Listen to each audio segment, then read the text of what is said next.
Paz do Senhor a todos. Pode tomar o seu lugar. E abra a sua Bíblia comigo no Salmo 115. Nós vamos ler a partir do versículo 1. Salmo 115, a partir do versículo 1.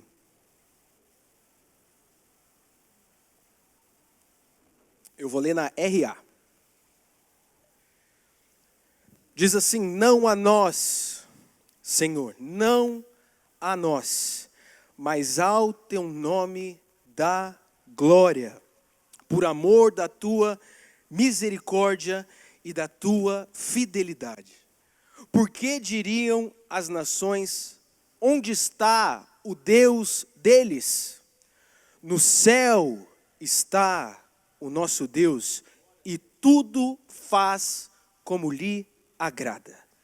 Prata e ouro são os ídolos deles, obra das mãos de homens.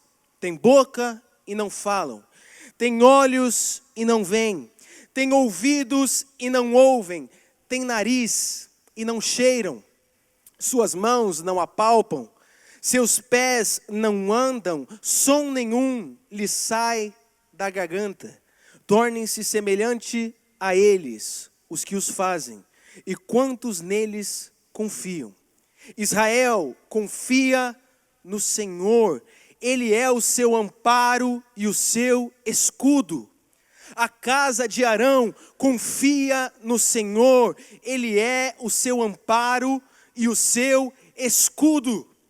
Confiam no Senhor os que temem o Senhor. Quantos temem o Senhor nessa noite?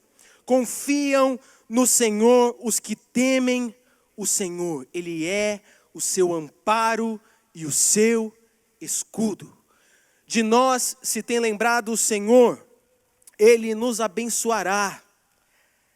Abençoará a casa de Israel, abençoará a casa de Arão. Ele abençoa os que temem ao Senhor. Quantos temem o Senhor aqui hoje? Ele abençoa os que temem o Senhor, tanto pequenos como grandes. O Senhor vos aumente bênçãos, mais e mais, sobre vós e sobre os vossos filhos.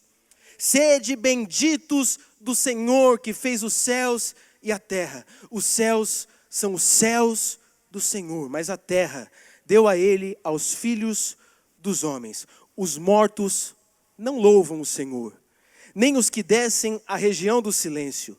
Nós, porém, bendiremos o Senhor, desde agora e para sempre. Aleluia. Amém? Louvado seja o nome de Jesus. Que salmo lindo. Salmo 115. Esse salmo, ele levanta uma pergunta extremamente importante. A pergunta é: onde está o nosso Deus? Essa é uma pergunta importante. Essa pergunta é muito comum quando a gente se depara com uma catástrofe como essa que o estado do Rio Grande do Sul tem enfrentado. Essa pergunta é uma pergunta muito comum quando a gente passa por um momento de tristeza, de perda, de luto, um desastre, uma tragédia. Quando essas coisas acontecem, a gente se pergunta: aonde está Deus? O salmista, ele levanta essa pergunta, mas ele também responde essa pergunta. E ele diz: o Senhor está no céu. Agora presta atenção, porque o salmista, ele não está dizendo assim: olha, as tragédias acontecem, as tristezas acontecem, as perdas acontecem porque Deus está longe, porque Deus está no céu. Não é isso que ele está dizendo. O salmista está dizendo: Deus está no céu, mas Ele está fazendo tudo o que lhe agrada. Deus está trabalhando, amém? Deus está no céu, mas os olhos do Senhor estão sobre a terra, e Ele está trabalhando. Agora o salmista, ele vai estabelecer uma diferença entre o único Deus, vivo e verdadeiro, e os ídolos. E ele vai dizer assim: os ídolos de metal, de prata, de ouro, eles têm olhos, mas não veem. Eles têm ouvidos, mas não ouvem. Eles têm boca, mas não falam. Têm nariz, mas não sentem cheiro nenhum. Têm mãos, mas não tocam. Têm pés, mas não andam. Mas nós servimos a um Deus que tem boca e fala com o seu povo. Nós servimos a um Deus que tem olhos e vê o sofrimento do seu povo. Nós servimos a um Deus que tem ouvido e ouve o clamor do seu povo. Ele tem mão e está pronto para tocar a sua vida hoje. Ele tem pés e ele se move. Ele está trabalhando. Ele esteve trabalhando no passado e ele continua trabalhando. Aonde está o nosso Deus? A resposta é certa. Ele está no céu, trabalhando em favor do seu povo. Deus está fazendo. A pergunta que fica é: o que Deus está fazendo? O que Deus está fazendo hoje? O que Deus quer fazer amanhã? O que Ele está preparado para fazer na cidade de Jundiaí? Você já se perguntou isso? O que o Senhor está planejando fazer na cidade aonde Ele nos plantou? O que o Senhor está planejando fazer nessa igreja, Cristo Salva, de Jundiaí? O que Deus está preparado para fazer? O que Ele já está planejando começar? Essa é a pergunta que fica: o que Deus está fazendo? A nossa missão é descobrir o que Ele está fazendo e participar do que Ele está fazendo junto com Ele. Amém? Essa é a missão da igreja: descobrir os planos de Deus e contribuir com esses planos e trabalhar por esses planos. Essa noite eu quero, junto com você, aprender como Deus trabalha, o que Ele faz, como Ele faz e como nós podemos participar do que Ele está fazendo. Amém? E eu quero meditar junto com você na história de Jesus, o principal plano de Deus na terra. A história de Jesus, ela começa em Mateus capítulo 1, a partir do versículo 18. Se você puder, abra comigo, Mateus capítulo 1, versículo 18.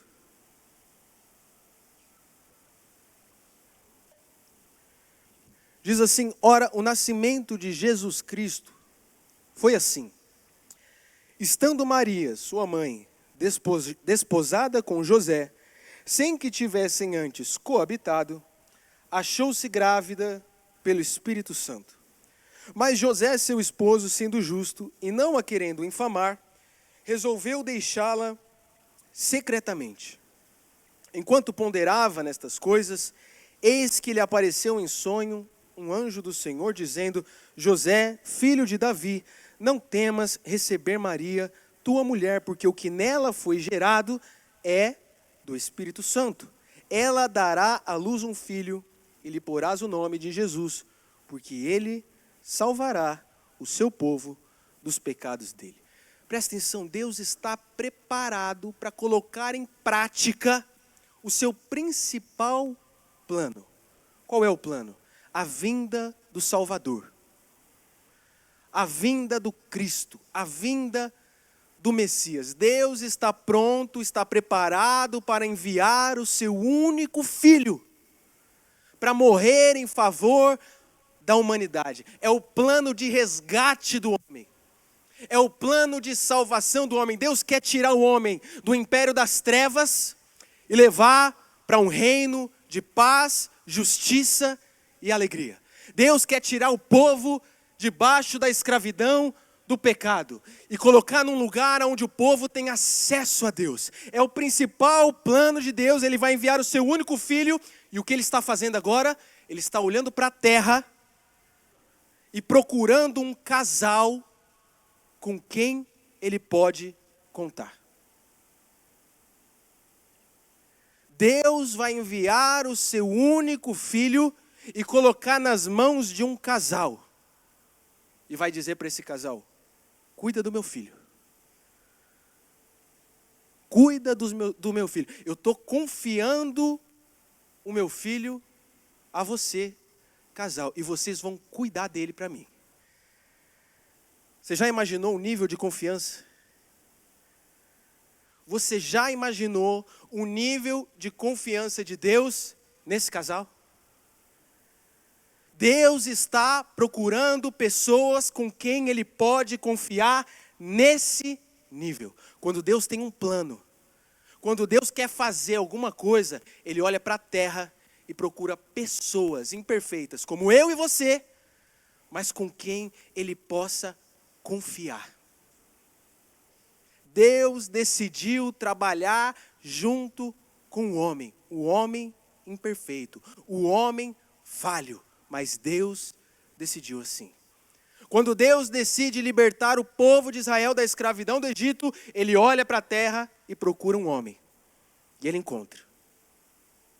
Ele encontra. E Ele chama esse homem para trabalhar junto com Ele. Quando Deus decide libertar o povo de Israel da opressão dos midianitas, Ele olha para a terra e Ele procura um homem. E Ele encontra um homem com quem Ele pode contar, em quem Ele pode confiar. A pergunta para nós é se Deus quer fazer algo nessa cidade de Jundiaí. Ele quer fazer porque Ele está trabalhando. Se o Senhor Ele quer fazer algo dentro dessa igreja, e Ele quer fazer porque Ele está aqui hoje, Ele pode encontrar alguém aqui hoje em quem Ele possa confiar o plano dEle? Essa é a pergunta que fica, porque Ele está procurando. Ele está procurando homens e mulheres para quem Ele vai entregar um propósito. Para quem Ele vai dizer assim, olha, eu tenho um plano e eu preciso que você participe junto comigo. Eu quero confiar esse plano nas tuas mãos. Isso é um privilégio. Quantos desejam viver isso? Amém, meu querido? Esse desejo deve estar muito forte no nosso coração, participar do que o Senhor está fazendo, porque o que Ele vai fazer nos próximos dias, Ele vai fazer através de homens e mulheres, que seja eu, que seja você, em nome de Jesus. Amém? O apóstolo Paulo, ele escreveu em 1 Coríntios capítulo 3, versículo 9, porque de Deus somos cooperadores. Lavoura de Deus, edifício de Deus, sois vós, porque nós somos cooperadores de Deus. De quem ele está falando? Dele e de Apolo. Nós somos cooperadores com Deus, trabalhamos juntos com Deus. O que Deus quer fazer, a gente trabalha junto com Ele. O plano que Ele deseja executar, a gente trabalha junto com Ele. Deus olha para a terra e Ele enxerga eu, Paulo e Apolo. E Ele sabe que com a gente Ele pode contar, Ele pode confiar os seus planos, os seus propósitos. Ele pode contar com você? Se sim, diga um amém bem forte. Amém. Glória a Deus. Em segundo lugar,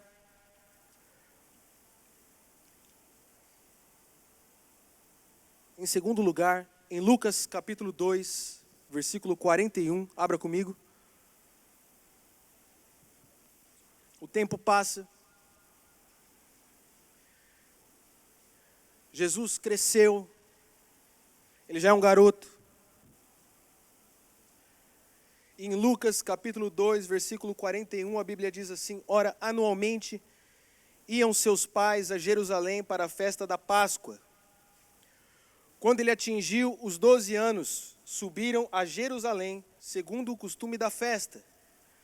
Terminados os dias da festa, ao regressarem, permaneceu o menino Jesus em Jerusalém, sem que seus pais o soubessem. Pensando, porém, estar ele entre os companheiros de viagem, foram caminho de um dia e então passaram a procurá-lo entre os parentes e os conhecidos. E não o tendo encontrado, voltaram a Jerusalém à sua procura. 3 dias depois, o acharam no templo, assentado no meio dos doutores, ouvindo-os e interrogando-os. E todos os que o ouviam, muito se admiravam da sua inteligência e das suas respostas.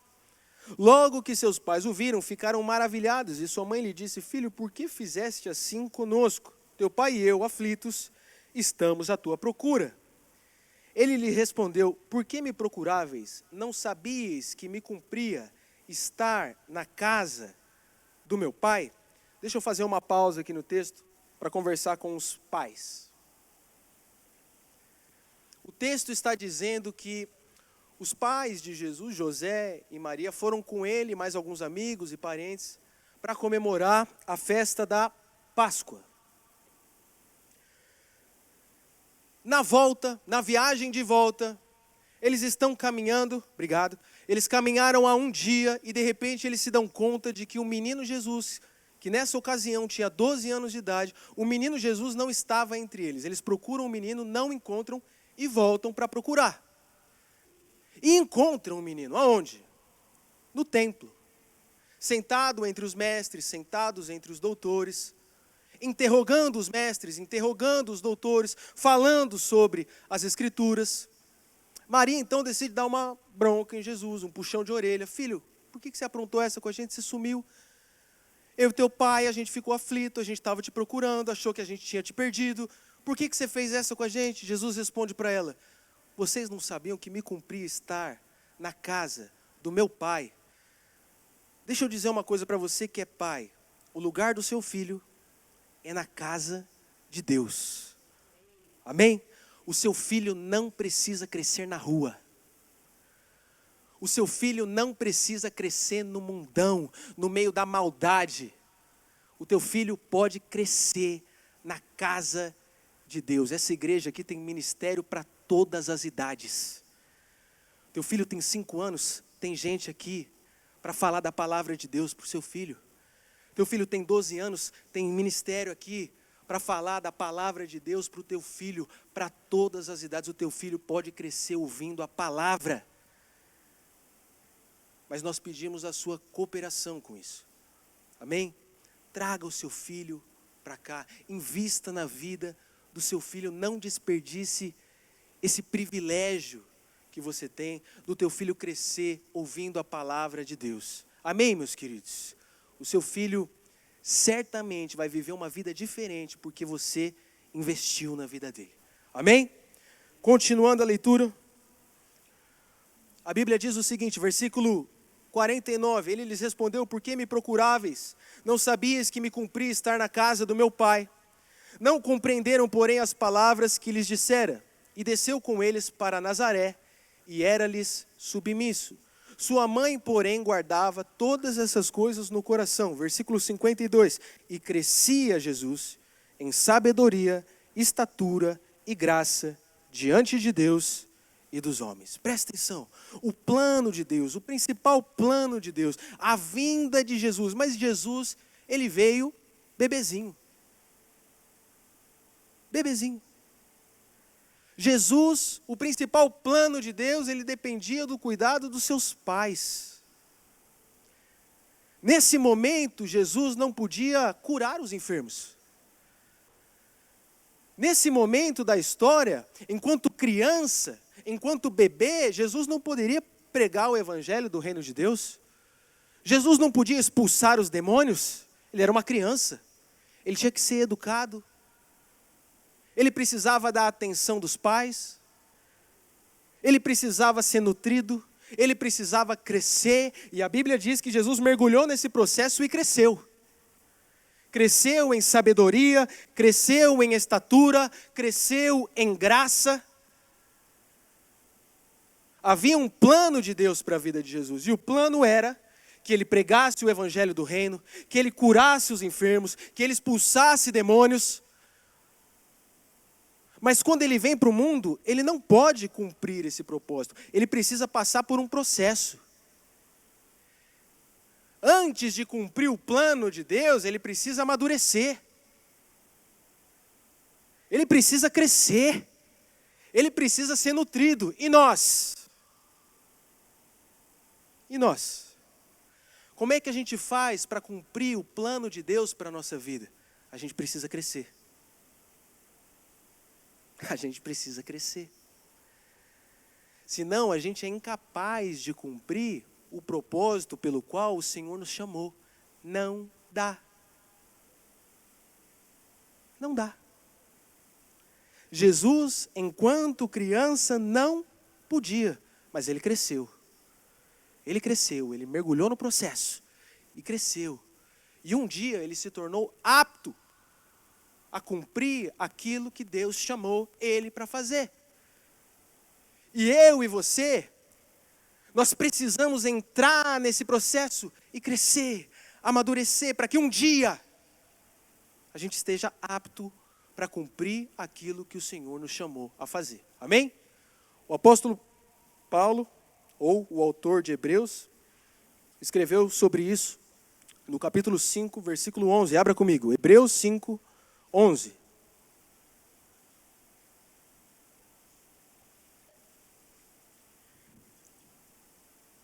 Diz assim: a esse respeito temos muitas coisas que dizer e difíceis de explicar, porquanto vos tendes tornado tardios em ouvir. Pois com efeito, quando devíeis ser mestres, atendendo ao tempo decorrido, quer dizer, o autor de Hebreus está escrevendo a um povo que nesse momento deveria ser mestre, por conta do tempo decorrido.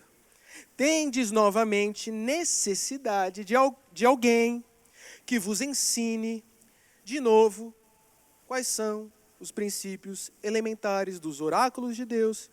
Assim vos tornastes como necessitados de leite, e não de alimento sólido. Ora, todo aquele que se alimenta de leite é inexperiente na palavra da justiça, porque é criança. Repete comigo, criança. Mas o alimento sólido é para os adultos, para aqueles que, pela prática, têm as suas faculdades exercitadas para discernir não somente o bem, mas também o mal. O autor está escrevendo a um povo que, pelo tempo decorrido, já deveria ser mestre. Ou seja, já deveria estar vivendo e cumprindo o seu chamado. Já deveria estar cumprindo o seu propósito, mas não podia. Não podia. Existia um propósito.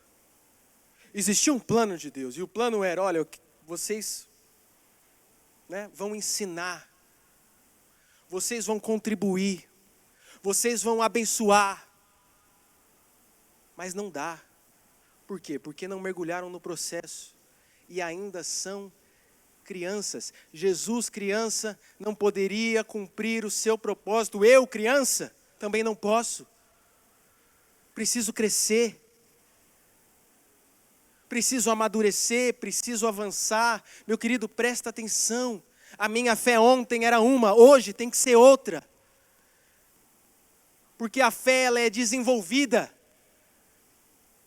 E se eu mergulho no processo, a minha fé ontem era uma, hoje é outra. E amanhã vai mover montanhas.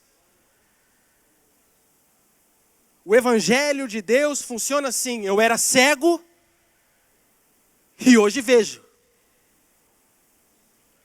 Aquele que furtava, não furte mais, mas trabalhe honestamente, com as suas mãos, e abençoe os outros.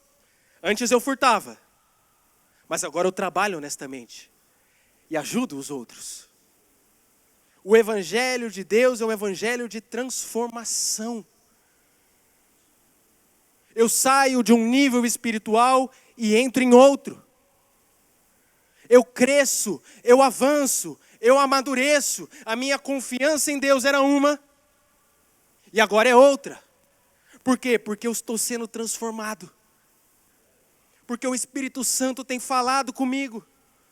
Porque eu tenho meditado na palavra de Deus e ela me ensina a confiar no Senhor. Eu não confiava, mas a palavra tem me ensinado a confiar. Eu não descansava em Deus, mas a palavra tem me ensinado a descansar.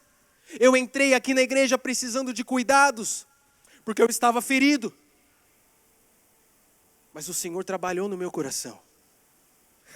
O Espírito Santo falou comigo. O Espírito Santo, Ele me curou. E hoje eu posso ajudar a outros naquilo que um dia eu estive sofrendo. Vocês estão entendendo? Nós devemos avançar, amadurecer, crescer. As nossas limitações não podem atrasar o plano de Deus para a nossa vida. Acontece que se eu me conformo com o meu nível espiritual, eu limito o plano de Deus para mim.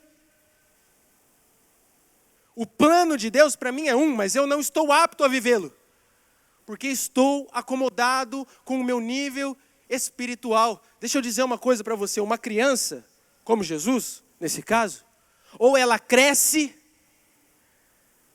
ou ela morre. Ninguém fica criança para sempre. Ninguém fica bebê para sempre.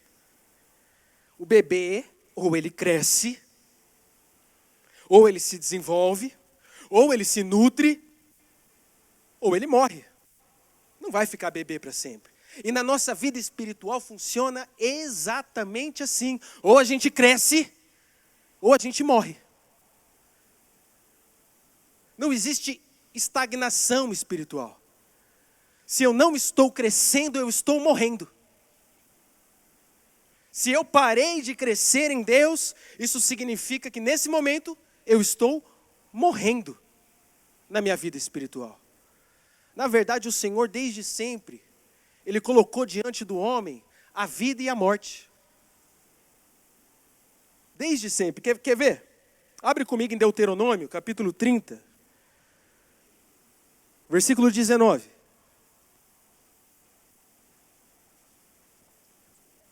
Os céus e a terra tomo hoje por testemunhas contra ti, que te propus a vida e a morte, a bênção e a maldição. Escolhe, pois, a vida, para que vivas, tu e a tua descendência, amando o Senhor teu Deus, dando ouvidos à sua voz e apegando-te a Ele, pois disso depende a tua vida e a tua longevidade, para que habites na terra que o Senhor, sob juramento, prometeu dar a teus pais, Abraão, Isaque e Jacó. Meu irmão, Deus está colocando diante de cada um de nós a vida e a morte. Está dizendo, escolha a vida.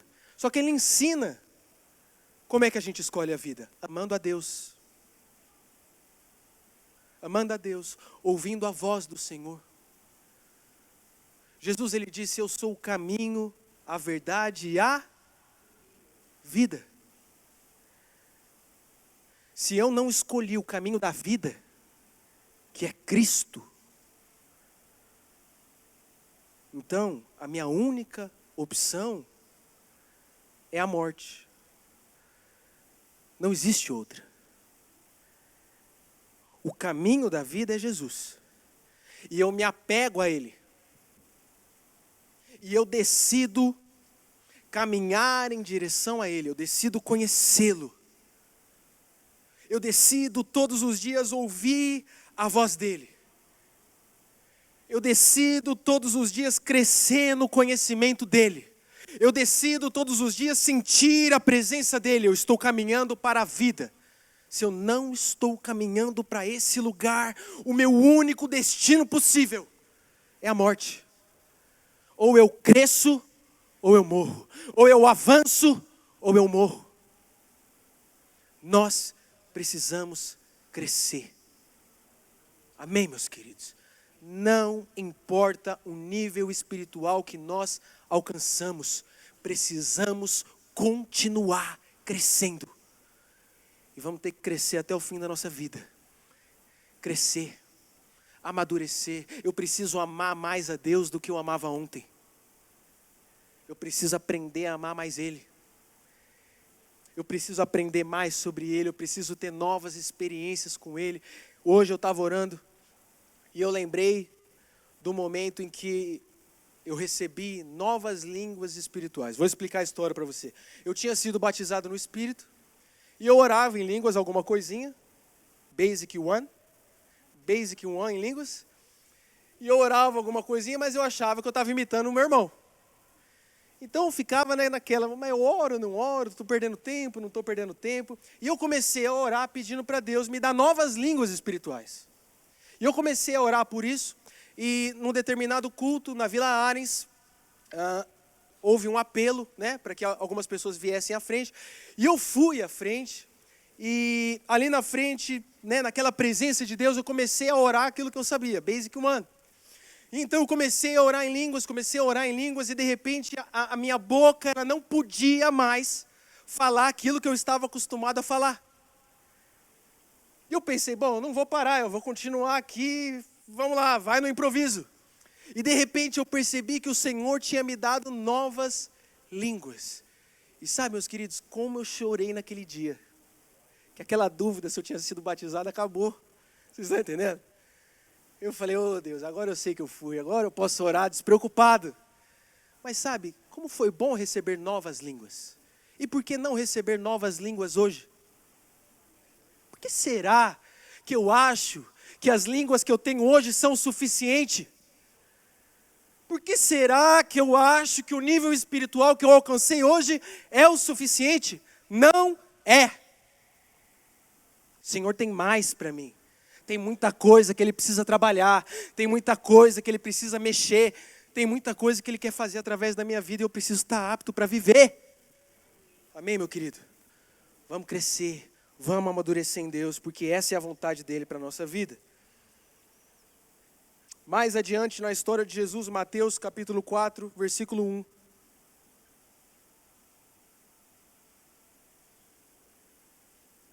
Mateus 4, 1. A palavra diz assim, a seguir foi Jesus levado pelo Espírito ao deserto, para ser tentado pelo diabo. E depois de jejuar 40 dias e 40 noites, teve fome. Então o tentador, aproximando-se, lhe disse, se és filho de Deus, manda que estas pedras se transformem em pães. Jesus, porém, respondeu, está escrito, não só de pão viverá o homem, mas de toda palavra que procede da boca de Deus. Presta atenção, Jesus está muito próximo de iniciar o seu ministério. Muito próximo. Ele veio para pregar o evangelho, para curar os enfermos, libertar os cativos, e ele está muito próximo de fazer isso. Então ele inicia uma temporada de consagração. Ele decide abrir um jejum de 40 dias. 40 dias na água. E a Bíblia vai dizer que depois de 40 dias ele teve fome. E a Bíblia diz que quando ele tem fome, aparece quem? O demônio, o capiroto. O diabo. E o diabo chega em Jesus e diz para ele, está com fome, Jesus? Deu fome? Vou te dar uma ideia, você é filho de Deus. Você é filho. Olha quanta pedra tem aqui. Pega uma pedra, Jesus, transforma ela em pão, porque você é filho de Deus, vai ficar com fome? Eu não é, Carlão? Vai ficar com fome? Você é filho, né? Eu também sou filho de Deus, não tem essa frase? Eu também sou filho de Deus. Você é filho de Deus. Transforma essa pedra num pão e come. Deixa eu dizer uma coisa para você. Quando a gente decide se consagrar, o demônio aparece. Não sei se já aconteceu com você, mas sabe aquele dia que você decide fazer jejum? É raro, mas acontece. E aí você coloca diante de Deus, não, eu vou jejuar hoje 24 horas, eu vou comer só amanhã, hoje vai ser só na água. Glória a Deus. Vai pôr o diabo para correr. Então você chega no trabalho, e mais ou menos 9 horas da manhã, chega o seu colega do trabalho e diz assim, ô, bênção, eu comprei para todo mundo uma barrinha de chocolate, está aqui a sua. Você fala, ô filho do diabo, passa a perna em todo mundo aqui na empresa, mente todo dia, fala mal de todo mundo, hoje resolveu ser uma bênção, comprou chocolatinho para mim, glória a Deus. Meio-dia, teu chefe aparece e fala para a turma, pessoal, hoje eu vou levar vocês lá na churrascaria Trevisan. Vou pagar para todo mundo, vai todo mundo comer churrasco hoje. Você fala, é o demônio. É o demônio, não tem outra opção. Nunca fez isso. Com hora marcada. Eu decido jejuar e o chefe resolve levar a turma na churrascaria. 5 horas da tarde, chega a colega de trabalho, trouxe um bolo para a gente. Já aconteceu com você? Levanta a mão. Acontece. O demônio se levanta. O demônio, meu querido, ele tem medo de uma igreja que se consagra. Você sabia disso? O diabo não apareceu para Jesus sem motivo. Ele ficou com medo. Ele soube do jejum de Jesus. Ele soube da consagração de Jesus. E ele ficou com medo. O diabo tem medo de uma igreja que ora. O diabo tem medo de uma igreja que jejua. O diabo tem medo de uma igreja que atravessa a madrugada orando e buscando a Deus. Mas sabe o que acontece? Essas coisas saíram de moda. Saiu de moda. O jejum saiu de moda. As vigílias saíram de moda. Ninguém levanta mais às 3 horas da manhã para orar, porque isso aí não tem nada a ver. Eu acordo às 8 e oro. A consagração diminuiu. E os milagres também. E os dons espirituais também. E a unção também. E a presença de Deus também. E será coincidência? Será coincidência?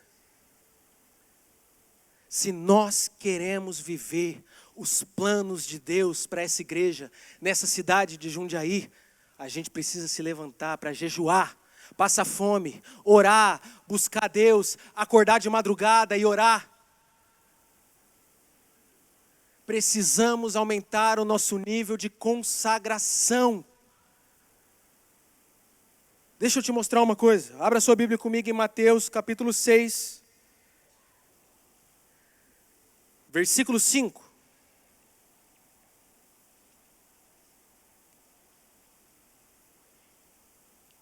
Mateus 6, 5 diz assim: E quando orardes, não sereis como os hipócritas, porque gostam de orar em pé nas sinagogas e nos cantos das praças para serem vistos dos homens. Em verdade vos digo que eles já receberam a recompensa. Tu, porém, quando orares, entra no teu quarto e fecha a porta. Orarás a teu pai que está em secreto, e teu pai que vê em secreto te recompensará. Agora mais adiante, em Mateus 6,16, a Bíblia vai dizer assim: Quando jejuardes, não vos mostreis contristados como os hipócritas, porque desfiguram o rosto, com o fim de parecer aos homens que jejuam. Em verdade vos digo que eles já receberam a recompensa. Tu, porém, quando jejuares, unge a cabeça e lave o rosto, com o fim de não parecer aos homens que jejuas, e sim ao teu pai em secreto. E o teu pai, que vem em secreto, te recompensará. Presta atenção. A Bíblia está dizendo que existe uma recompensa para mim e para você. Existe uma recompensa para mim e para você. A palavra garante. A palavra garante. Agora, quando nós vamos receber essa recompensa, é a gente que decide. Não é Deus. O texto está garantindo, existe uma recompensa. Agora, você vai receber ela quando você decidir. Porque o texto diz: quando orardes. Quando jejuardes. Sou eu que decido. Eu posso não receber a recompensa, porque eu decidi assim. Porque eu acho que eu trabalho muito para ter tempo de orar. Eu decidi assim. Existe uma recompensa no céu, preparada para mim, mas eu não acesso, eu não recebo, porque eu decidi assim.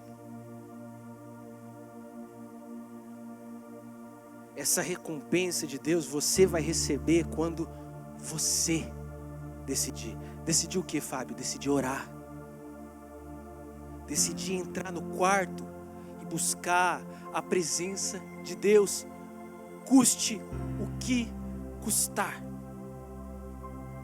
cansado do trabalho, triste pelos acontecimentos da vida, mas dentro do quarto, orando a um Deus que está dentro do quarto, preparado para recompensar, preparado para abençoar, preparado para fazer. Sou eu quem decido. Vocês nem sobem ainda, que ainda falta mais 5 tópicos. Tô brincando. Sou eu quem decido. Meu querido, é você quem decide. Para quando essa recompensa de Deus? Para ontem. Para ontem. Mas ela virá quando eu e você, quando a gente decidir se consagrar a esse Deus, buscar a presença, buscar a unção, buscar o poder. Deixa eu contar um testemunho para vocês. Há um tempo atrás, Deus me deu a direção de abrir um grupo com os rapazes da célula. Um grupo no WhatsApp com os rapazes da célula. E a intenção do grupo era a gente compartilhar ali experiências com Deus, revelações da palavra, pregações, livros. E uma das intenções do grupo era a gente jejuar junto. Ou seja, a gente queria buscar a Deus junto. A gente queria buscar a Deus junto. E a gente se reuniu um dia para discutir a palavra, foi uma bênção. E Deus me deu a direção de abrir esse grupo para toda a GP. Então eu procurei os líderes de célula, conversei com eles e disse: olha, a gente abriu um grupo lá na célula com os rapazes, e a gente está orando junto, a gente está meditando na palavra junto, a gente está jejuando junto, e eu quero convidar vocês a participarem disso. Então convidem a rapaziada da célula, né? Incentive os jovens a participarem. E foi o que aconteceu. Hoje o grupo tem 30 jovens rapazes da GP. E meu querido, o que Deus está fazendo é fantástico. É fantástico. Nós temos jejuado num intervalo de 1-2 semanas no máximo. Numa determinada semana a gente jejua 24 horas. Presta atenção. Eu acabei de ler um versículo que fala que quando for para jejuar não é para ficar contando para ninguém. Eu não estou aqui querendo me exibir e nem mostrar o que a gente está fazendo. Eu quero contar um testemunho para você do que Deus está fazendo. Amém? A gente tem jejuado num intervalo de 1 ou 2 semanas. Numa determinada semana a gente jejua 24 horas, só na água. Numa outra semana a gente jejua 48 horas. Numa outra 72 horas. Tem jovem da GP que já jejuou 7 dias. E não jejuou 7 dias chocolate, nem café. Jejuou 7 dias na água. Na água e na dor de cabeça. E no mal-estar. E na ira, no ódio. 7 dias na água, com fome, sofrendo. Tem jovem da GP que jejuou 15 dias na água. E tem pai apavorado dizendo: meu filho não pisa mais na GP, nunca mais. Deixa eu dizer uma coisa para você, meu irmão. A gente tem experimentado coisas novas em Deus. A unção é diferente dos nossos cultos. A presença de Deus é diferente dos nossos cultos. E a palavra de Deus para nós é: continue, porque é só o começo. É só o começo do que Ele quer fazer. Meu querido, nós precisamos aumentar o nível da nossa consagração. Nós somos a igreja do Senhor. O que Ele quer fazer nessa terra, Ele quer fazer comigo, com você. Mas nós precisamos nos consagrar. Precisamos passar fome pela presença de Deus. Precisamos chorar pela presença de Deus. Precisamos clamar pela unção de Deus. Ninguém aqui precisa de mais dinheiro. Nós precisamos de mais unção. Precisamos de mais de Jesus. Precisamos de mais da presença de Deus. Precisamos de mais do amor de Deus no nosso coração. Dinheiro, deixa para o ímpio. Ele precisa, eu não preciso, você não precisa. Nós temos Jesus, nós temos a presença, nós dependemos é dela. Dependemos é da unção, dependemos do poder, dependemos da presença de Deus. Precisamos pagar o preço. Precisamos pagar o preço. Nós só temos essa vida para fazer isso. Depois, não precisa mais. A salvação, meu querido, nós recebemos de graça. Alguém pode dar um glória a Deus aí por isso? A salvação nós recebemos de graça, não fizemos nada. Mas a unção, nós vamos ter que comprar. Tem um preço a ser pago. É por isso que ela está rara hoje em dia. É por isso que ela está rara hoje em dia. Se fosse de graça, não estaria rara. Mas está. Por quê? Porque falta homem e falta mulher disposto a pagar o preço. Mas não aqui nesta igreja. Aqui não. Aqui não. Aqui nós temos homem e mulher de Deus disposto a pagar o preço pela unção. Posso ouvir um amém? John Wesley, um grande avivalista, ele tem uma frase muito famosa: eu me deixo incendiar e as pessoas vêm para me ver queimar.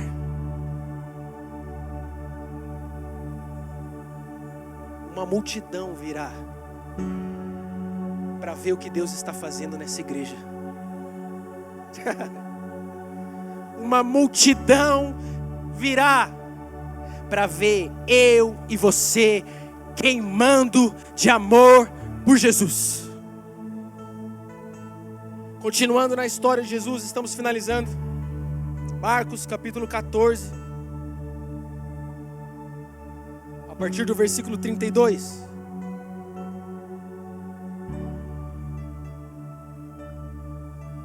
Então foram a um lugar chamado Getsêmani. Ali chegados, disse Jesus aos seus discípulos: assentai-vos aqui, enquanto eu vou orar. E levando consigo a Pedro, Tiago e João, começou a sentir-se tomado de pavor e de angústia. E lhe disse: a minha alma está profundamente triste, até a morte. Ficai aqui e vigiai. E adiantando-se um pouco, prostrou-se em terra e orava, para que, se possível, lhe fosse poupada aquela hora. E dizia: Abba, Pai, tudo te é possível, passe de mim esse cálice. Contudo, não seja o que eu quero, e sim o que tu queres. Jesus está cumprindo o seu chamado na terra. Jesus está fazendo o que ele veio fazer.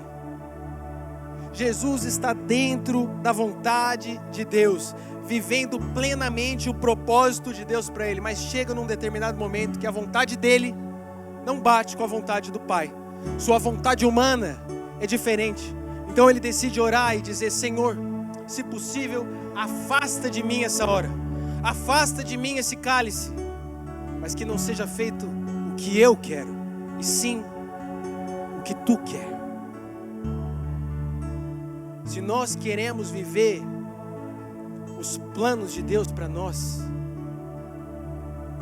vai ter que ser desse jeito aqui, ó. Não seja feita a minha vontade, seja feita a vontade de Deus.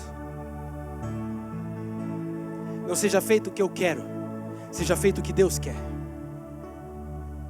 Porque vão acontecer momentos em que a minha vontade não vai bater com a vontade de Deus. Num dominguinho chuvoso igual a esse, friozinho, a minha vontade vai ser ficar no sofá, assistindo um filminho, tomando um chocolatinho quente. Mas essa não vai ser a vontade de Deus. E que seja feita a dele. Então eu me troco e venho para a igreja com um coração alegre, sabendo que eu estou fazendo a vontade do meu Pai e não a minha. Jesus, ele disse: se alguém quer vir após mim, negue-se a si mesmo, tome a sua cruz e siga-me. Se eu quero viver a vontade de Deus para mim, eu preciso sacrificar a minha vontade. Só que isso é difícil. Isso é tão difícil desapegar da minha vontade, dos meus sonhos. Parece que é tudo sobre mim e não sobre Ele. Parece que é tudo sobre mim, é o meu casamento, é a minha vida profissional, é a minha vida financeira, são as minhas viagens, é o meu carro novo. A minha vontade, o meu sonho de criança, o meu sonho de infância. Como é difícil negar a mim mesmo. Como é difícil viver exclusivamente para Deus.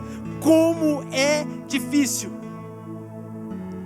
Sobretudo no dia de hoje,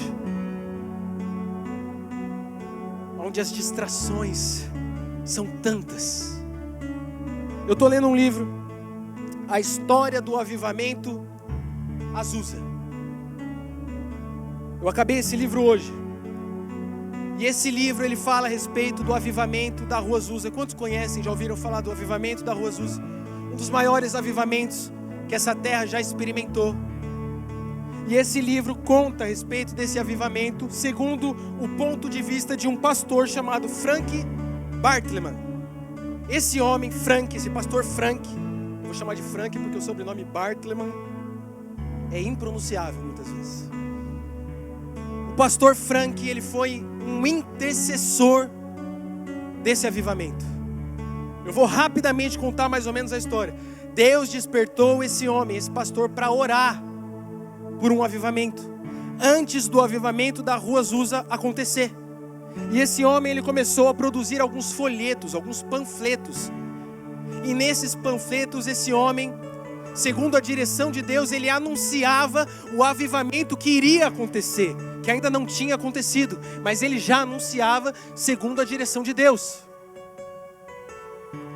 O livro vai contar a respeito do avivamento segundo o ponto de vista dele. E eu quero ler com você como esse livro começa.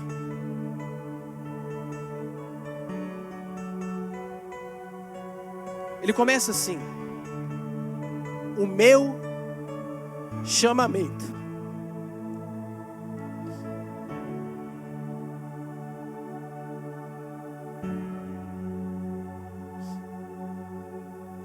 Cheguei a Los Angeles.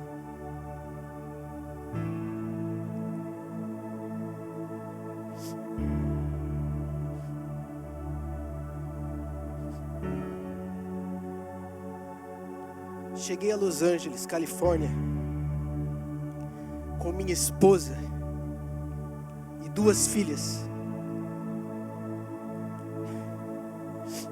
A mais velha, Esther, com 3 anos e meio, no dia 22 de dezembro de 1904. A pequena Esther começou a ter convulsões e foi levada por Jesus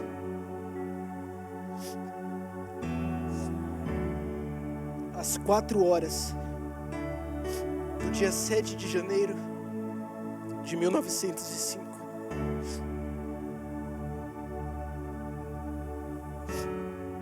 Nossa pequena rainha Esther parecia ter nascido para um momento como esse. ao lado daquele pequeno caixão, com o coração sangrando, dediquei minha vida de novo ao trabalho de Deus. Na presença da morte, como se tornam reais os assuntos eternos. Ali eu prometi que o resto da minha vida seria dedicado exclusivamente a Ele, ao seu serviço. E Ele fez uma nova aliança comigo. Supliquei-lhe então que abrisse logo uma nova oportunidade ministerial para mim, a fim de que eu não tivesse tempo de sofrer com o que acontecera.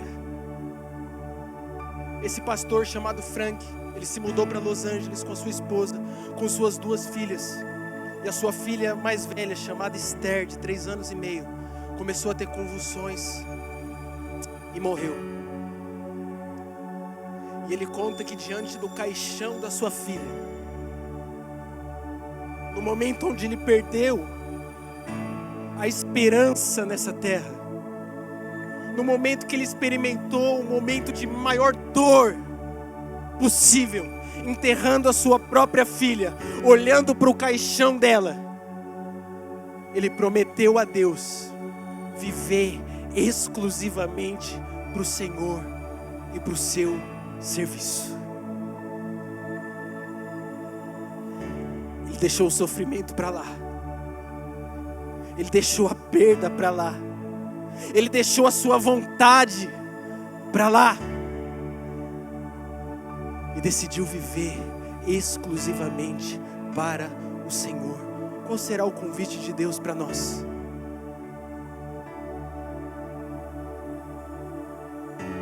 Qual será? O convite para nós é: aquele que deseja vir após mim, negue-se a si mesmo, tome a sua cruz e siga-me. Eu vivo para Ele e não para mim. Eu vivo pelos interesses dEle e não pelos meus. Eu vivo para fazer a vontade dEle e a minha prioridade é essa.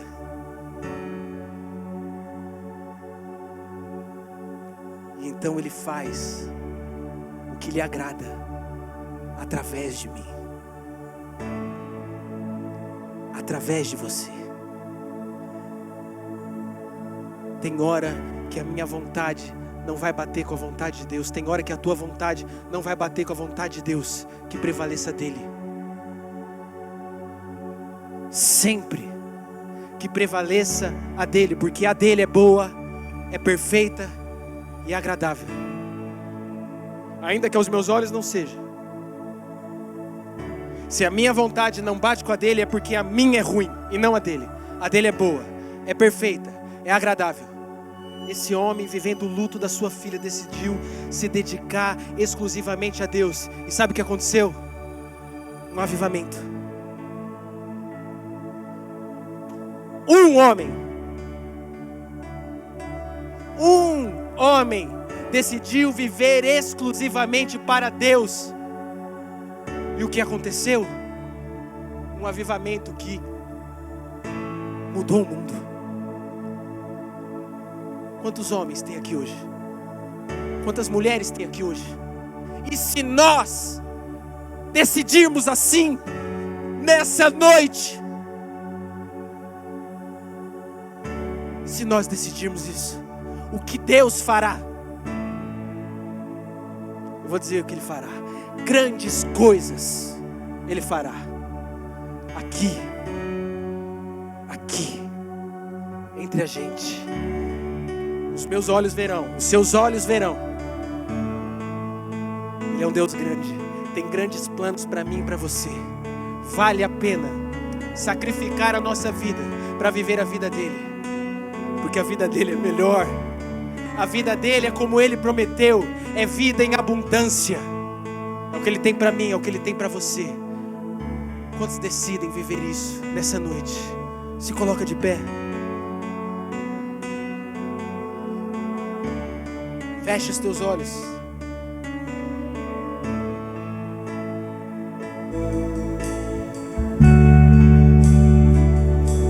Ele continua fazendo. Ele continua trabalhando. O Deus que gerou o avivamento da Rua Azusa está aqui nessa noite. O Deus que abriu o mar vermelho, Ele está aqui nessa noite. Ele é o mesmo. Ele é poderoso. Ele está trabalhando. E quer que você trabalhe com Ele. Ele está fazendo e quer fazer através da sua vida. Você não está aqui nessa noite à toa. Presta atenção no que eu vou te dizer. Você não está aqui nessa noite à toa. O Senhor quer despertar o seu coração para aquilo que Ele irá fazer nos próximos dias. O que o Senhor quer fazer nos próximos dias envolve a mim e envolve a você. Abra o seu coração. Abra o seu coração. Deixa Ele tocar em você. Deixa Ele te despertar essa noite. E nós vamos viver os sonhos de Deus nessa terra. Coloca a sua vida agora diante de Deus. O ministério de louvor vai ministrar um cântico. Tenha o seu tempo com Deus. Deixa Ele te convencer. Deixa Ele falar com você. Em nome de Jesus. Em nome de Jesus. Quero mais de ti, Deus. Eu quero mais de ti, Deus. Acende um fogo em meu coração que eu não resistirei e não controlarei. Eu quero mais de ti, Deus. Eu quero mais de ti, Deus. Acende um fogo em meu coração que eu não resistirei e não controlarei. Eu quero mais de ti, Deus. Eu quero mais de ti, Deus. Acende um fogo em meu coração que eu não resistirei e não controlarei. Eu quero mais de ti, Deus. Acende um fogo em meu coração que eu não resistirei e não controlarei. Eu quero mais de ti,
Deus. Eu quero mais de ti, Deus. Acende um fogo em meu coração que eu não resistirei e eu não controlarei. Eu quero mais de ti, Deus. Eu quero mais de ti,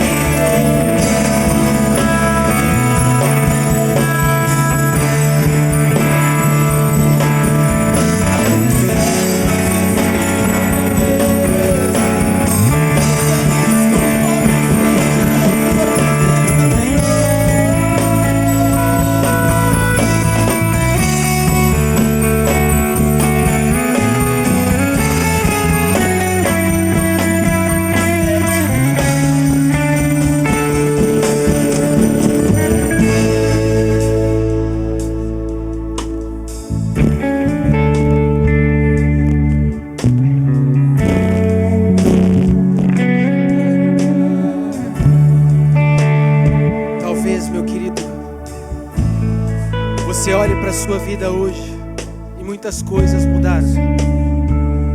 Talvez no passado você tenha conhecido um Deus tão grande, tão poderoso, tão miraculoso, mas hoje parece que você está tão distante desse Deus. Talvez no passado a presença de Deus era tão forte, era tão palpável, mas isso em algum momento se perdeu. Talvez no passado ouvir a voz de Deus era tão fácil, mas hoje parece que Ele não fala mais. Eu quero dizer uma coisa para você: Deus não mudou. Deus não mudou. Talvez você tenha mudado. Talvez você tenha mudado.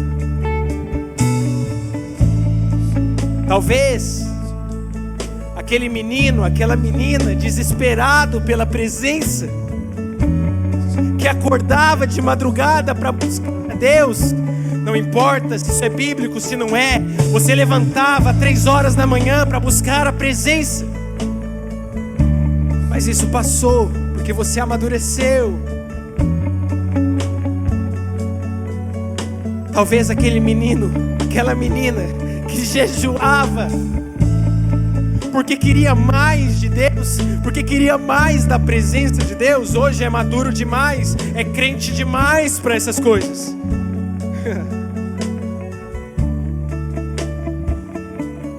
Talvez no passado havia tanta fome pela presença, pela palavra. Talvez no passado existia uma insatisfação muito grande, porque a vida não era lá essas coisas, e aquela insatisfação te movia, aquela insatisfação te fazia buscar, aquela insatisfação te fazia orar, te fazia jejuar. Mas hoje em dia tudo está tão bom, tudo já está tão resolvido, e a fome acabou, e a busca acabou, e o desespero acabou, e a insatisfação acabou. Eu quero dizer, a insatisfação vai voltar, a fome vai voltar, porque Deus está preparado para fazer coisas novas, e Ele precisa de um povo desesperado, Ele precisa de um povo insatisfeito, inconformado, que vai buscar, que vai orar, que vai jejuar, até que Ele venha.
Nós te adoramos, porque grandes são os teus planos para cada um de nós. Nós te adoramos, engrandecemos o teu nome. O Senhor é Deus, é o Shaddai, é Deus Todo-Poderoso. Grandes coisas irá fazer no nosso meio, através de nós. Nós te agradecemos, Jesus. Te agradecemos, Senhor. Te pedimos, desperta o nosso coração para aquilo que o Senhor deseja fazer. Meu Deus, nós queremos ser esse povo que busca pelas madrugadas, que sobe no monte, esse povo que não descansa até encontrar a face de Deus, porque nós sabemos que esse povo é o povo que o Senhor usa. Esse povo é o povo que é instrumento afiado nas tuas mãos, e é o que nós desejamos ser, em nome de Jesus. Em nome de Jesus, desperta cada coração, continua a falar, continua a fazer. Nós estamos aqui, eis-nos aqui. Usa, meu Deus, a cada um de nós para a tua honra, para a tua glória, em nome de Jesus, em nome de Jesus. Amém, amém e amém. Você pode aplaudir o Senhor?